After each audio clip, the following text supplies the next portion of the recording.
एक ये मिस्टेक है जो निकल के आती है 11वीं की। प्रॉब्लम क्या है कि स्टेरॉइड पहली बात तो लोग अपने आप से इस्तेमाल कर रहे हैं, और जब डॉक्टर इस्तेमाल करने को बोलेगा तो एडिक्वेट डोज नहीं ले रहे हैं, या फिर इवन डॉक्टर ने ही डोज सही नहीं दी। इसकी डोज जो गवर्नमेंट ऑफ इंडिया के प्रोटोकॉल है वो है 0.5 to 1 मिलीग्राम पर केजी बॉडी वेट। एक इंसान 80 किलो का है, उसको 80 मिलीग्राम का हमने बताया है स्टेरॉइड लेने को। लाइक प्रेडनिसोलोन, मिथाइल प्रेडनिसोलोन, ऐसे करके बहुत सारे, बाइसोलोन, ओमना कॉटिल, ऐसे करके बहुत सारे स्टेरॉइड्स आते हैं, ब्लड थिनर्स आते हैं जो बताएं, ब्लड थिनर बताया है 21 दिन तक लेने हैं, 28 दिन तक चलना है किसी किसी के, है ना। और स्टेरॉइड्स का एक कोर्स बताया है। लेकिन ब्लैक फंगस लोगों का नाम सुन के लोग डर गए, उन्होंने स्टेरॉइड्स को बंद कर दिया, या डोज ही सही नहीं ली। पता चला 80 किलो का इंसान है, डोज चल रही है 20 मिलीग्राम, इन्फ्लेमेशन कम ही नहीं हो रहा है उसका। तो ये सब आपका डॉक्टर डिसाइड करेगा। स्टेरॉइड्स को यूज़ कब करना है, कब नहीं करना है, कैसे करना है, ये सब आपका डॉक्टर डिसाइड करेगा, खुद से यूज़ मत करिए। It should be restricted to patients with persistent fever, जिसको फीवर नहीं रुक रहा है, ऑक्सीजन में बहुत कमी आ रखी है, डिफिकल्टी हो रही है, शॉर्टनेस ऑफ ब्रेथ हो रही है ना। तो ये तब दिया जाता है। मेन देखा जाता है कि अगर पेशेंट की ऑक्सीजन गिर रही है तो स्टेरॉइड्स को अप्लाई किया जाता है। ये दो ड्रग्स हैं, स्टेरॉइड्स और ब्लड थिनर्स, यही जान बचाते हैं इंसान के, यही एसेंशियल मेडिसिन है। लेकिन इसका मिसयूज़ आपको बहुत कंडीशन बुरी में डाल सकता है। स्टेरॉइड की डोज कभी 2 मिलीग्राम पर केजी से ज़्यादा नहीं होनी चाहिए, याद रखिए किसी भी पेशेंट के लिए। आइडियली ये 1 मिलीग्राम पर केजी के हिसाब से होना चाहिए, इसलिए यहाँ पे एग्जांपल दिया गया है। 60 किलो का इंसान है, 120 से ज़्यादा नहीं होनी चाहिए उसकी कभी भी डोज, और 60 मिलीग्राम से के आसपास उसका आइडियल डोज होनी चाहिए। याद रखिए इसे टेपर ऑफ, एक ये वर्ड आता है टेपर ऑफ। जब स्टेरॉइड किसी भी इसी इंसान के 5 से 7 दिन या 10 दिन, 5 नहीं 7 से 10 दिन जब स्टेरॉइड चलते हैं, हाई डोज स्टेरॉइड चलते हैं, तो स्टेरॉइड को एकदम से बंद नहीं करा जाता, एकदम से गोली खानी बंद नहीं करी जाती बिना डॉक्टर से पूछे, क्योंकि वरना और की प्रॉब्लम हो सकती है, चक्कर से लेके उल्टियाँ से लेके क्या क्या नहीं हो सकता। इसलिए 70 मिलीग्राम की गोली, 40 मिलीग्राम की गोली खा रहे हो, फिर 30 की करी जाती है कुछ दिन, फिर 20 की करी जाती है, यानी धीरे धीरे धीरे धीरे धीरे जीरो पे लाया जाता है। इसे कहते हैं टेपर ऑफ। ये आपको लोग नहीं बताएंगे, ये आपको समझना चाहिए। इसलिए किसी के भी स्टेरॉइड चल रहे हैं उसे मना कर दो, अगर ज़्यादा चल रहे हैं, 5 दिन से ज़्यादा चल रहे हैं, डोज ज़्यादा चल रही है, स्टेरॉइड को टेपर ऑफ करके बंद करें। एक और चीज़ यहाँ पे, हाँ ये नोट वाली चीज़ है, ऐसे आप पढ़ सकते हैं, ये चीज़ वही है जो मैंने आपको स्टार्टिंग में बताई कि बड़ा ध्यान रखना है भैया ये स्टेरॉइड का इस्तेमाल करने से पहले। High dose of steroids diabetic patients के लिए तो ये मतलब बिल्कुल तलवार है, क्योंकि डायबिटीज़ में पहले डायबिटीज़ बढ़ी हुई है, कोरोना भी डायबिटोजेनिक डिसीज़ है, कोरोना डायबिटीज़ बढ़ाएगा, और स्टेरॉइड्स तो डायबिटीज़ को इवन 400-500 ले जाएंगे। इसलिए कंट्रोल में करना स्टेरॉइड्स को बहुत ज़रूरी है, वरना सेकेंडरी इन्फेक्शंस आ जाएंगे, चाहे वो फंगल हो, बैक्टीरियल हो, इवन वायरल हो। As India is the diabetes capital of the world, ये आप याद रखिए।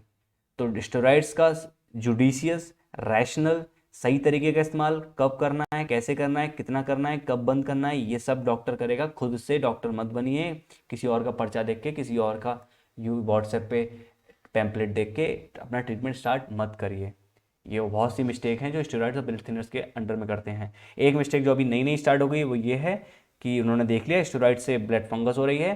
ब्लड फंगस रेयर डिसीज़ है, कोरोना बहुत कॉमन डिसीज़ है, बहुत ज़्यादा हो रही है आजकल।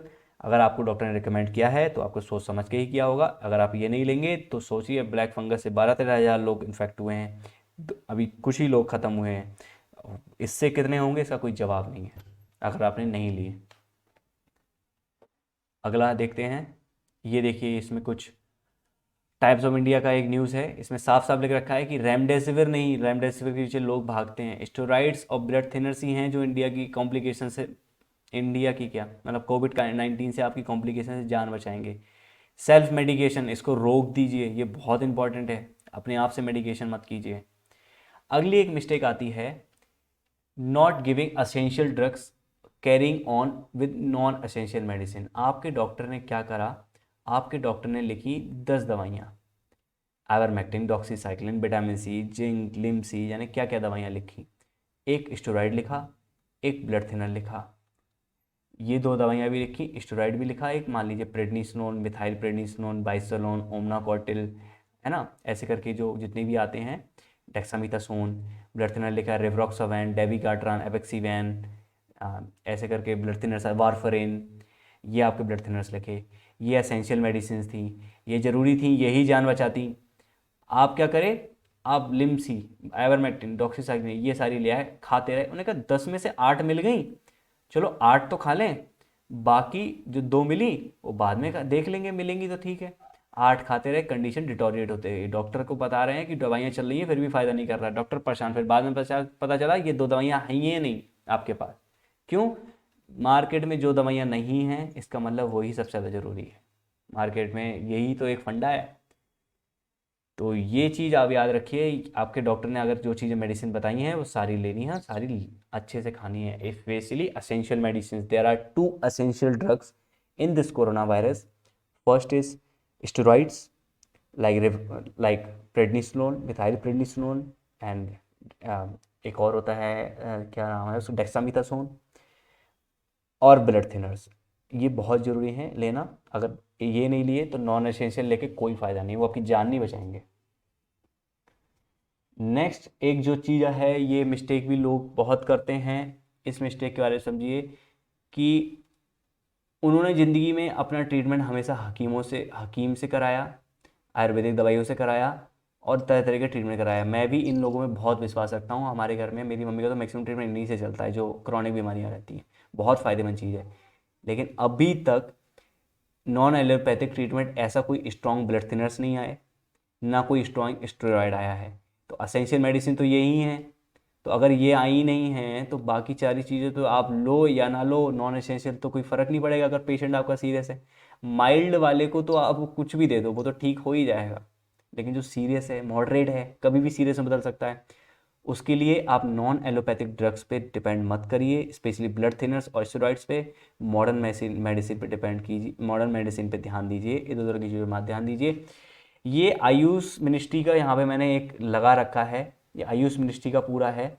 आयुष मिनिस्ट्री साफ ले रखा है, however it is underline that the intervention and medicine proposed in the clinical management protocol are not for cure. इनने अपने प्रोटोकॉल में साफ लिख रखा है ये क्योर के लिए नहीं है, but for the management of asymptomatic and mild cases of कोविड-19। कितनी बात लिख रखी है, फॉर प्रोफिलैक्टिक केयर। याद रखिए 2 तरह की केयर होती है, प्रोफिलैक्टिक एंड थेरापेटिक। प्रोफिलैक्टिक बीमारी होने से पहले, थेरापेटिक बीमारी होने के बाद, ये ट्रीटमेंट केयर होती है। One should not get a false feeling of safety from adopting these measures. Ministry of AYUSH ने साफ साफ कह दिया, ये उन्हीं की वेबसाइट पे लिखा हुआ है। तो ये मिस्टेक आप मत करिए, ध्यान दीजिए इस चीज़ को। क्योंकि अच्छा है आप प्रोफिलैक्टिकली आप ट्रीटमेंट से, अपने बीमारी होने से पहले अपनी इम्यूनिटी बढ़ा रहे हैं, लेकिन it can't be make on just 1 day, overnight नहीं बनेगी। It will take time. आपकी एडेप्टिव इम्यूनिटी में, इनेट इम्यूनिटी में टाइम बनने में टाइम लग जाता है। थोड़ा रुकिए, वैक्सीन लगवा लीजिए, आप कोई भी और चीज़ें कर सकते हैं, लेकिन हेल्थ पे ध्यान दीजिए, ये सब चीज़ें करिए। इम्यूनिटी बनने में टाइम लगता है, लेकिन जब आपको कोरोना हो गया है स्टैंडर्ड ट्रीटमेंट लीजिए, ज़्यादा इधर उधर की चीज़ों में मत पड़िए। ये देखिए कुछ ब्लड थिनर्स हैं, जिंजर एक ब्लड थिनर होता है, गार्लिक, ये विटामिन ई, ये सब ब्लड थिनर्स होते हैं। कुछ लोग कहेंगे इनको पीस पीस के पी लो, ये कर लो, वो कर लो।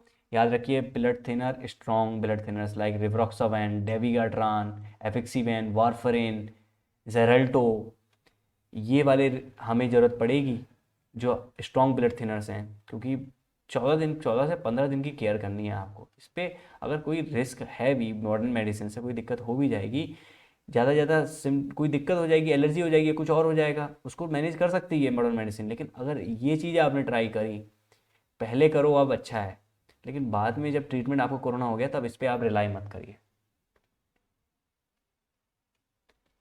अगली एक जो मिस्टेक है जो लोग बहुत करते हैं, और ये तो आपको इतनी मतलब इतनी कॉमन मिल जाएगी जिसका कोई जवाब नहीं है, वो है over relying on costly non essential drugs.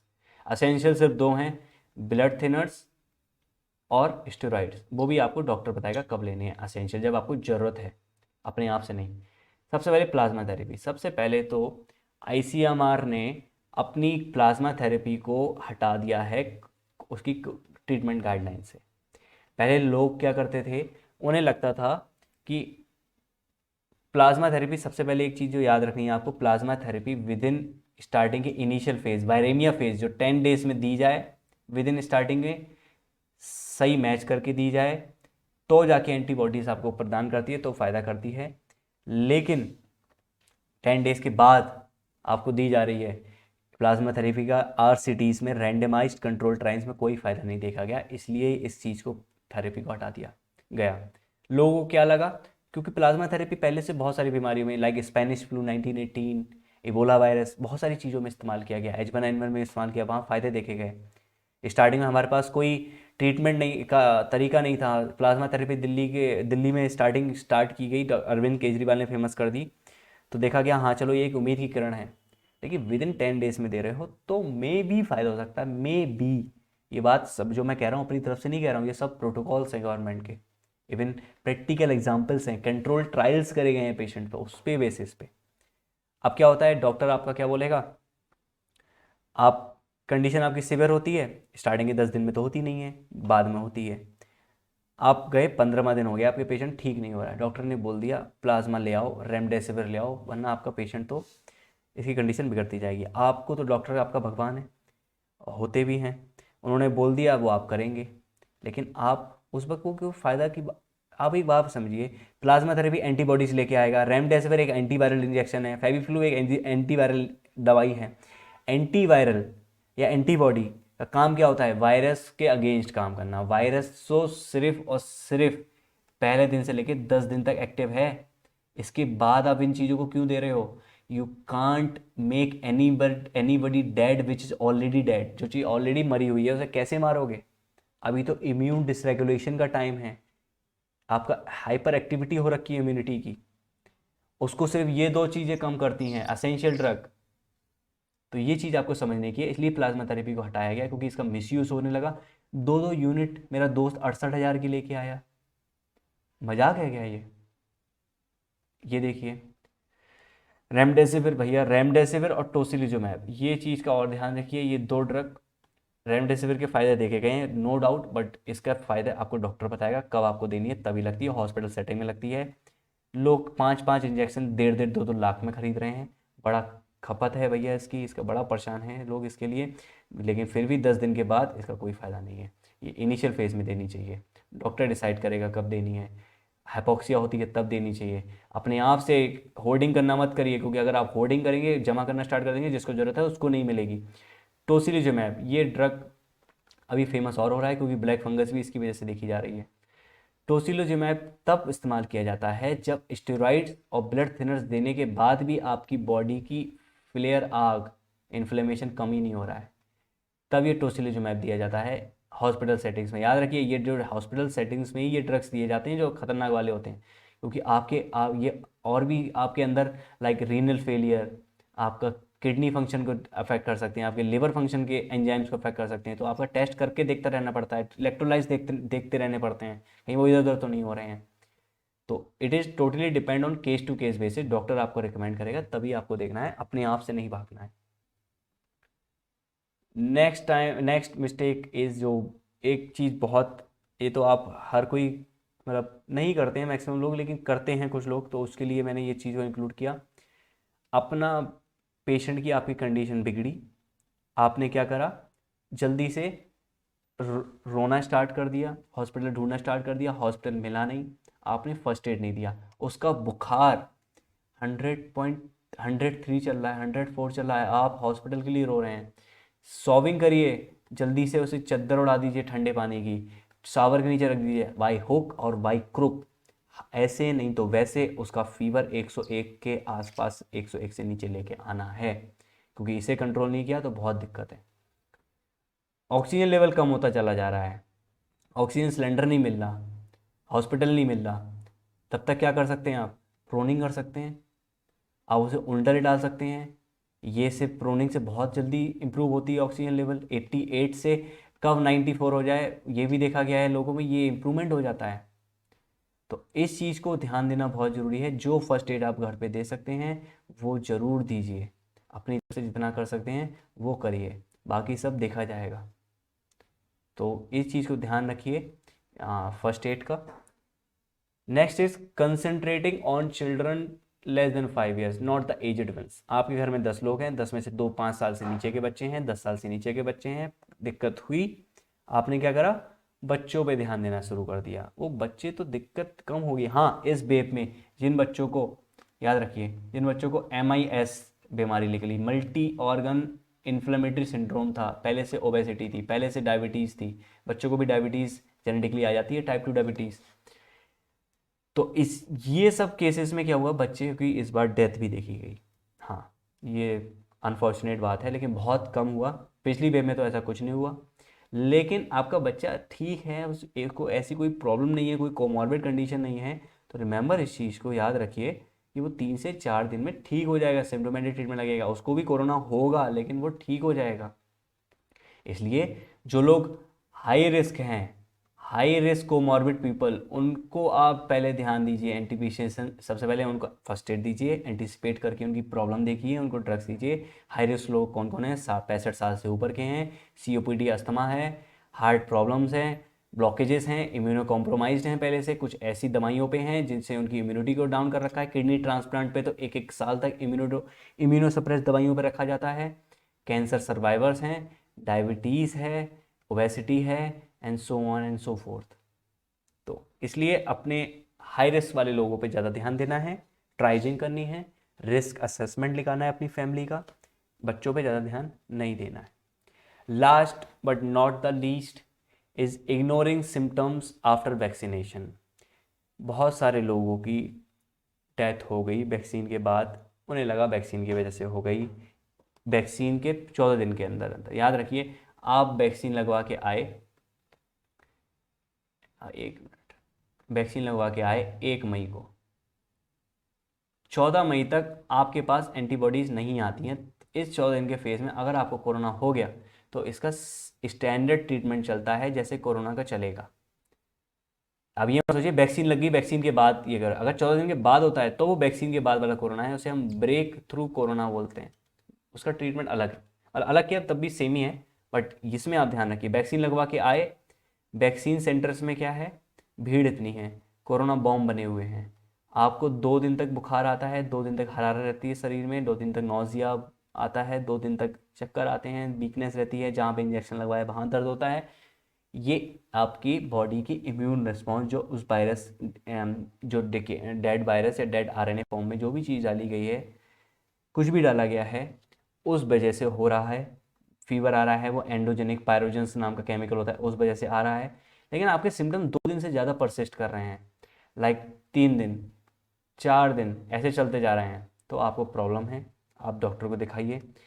या फिर आपको वैक्सीन लगवाने के तुरंत बाद आपको रेस्पिरेटरी सिम्टम्स आने लगे, रेस्पिरेटरी मतलब खांसी, जुकाम, नाक बंद, समझ लीजिए कोरोना ले आए आप। इसलिए आप वैक्सीन के बाद सिम्टम्स को इग्नोर नहीं करना है।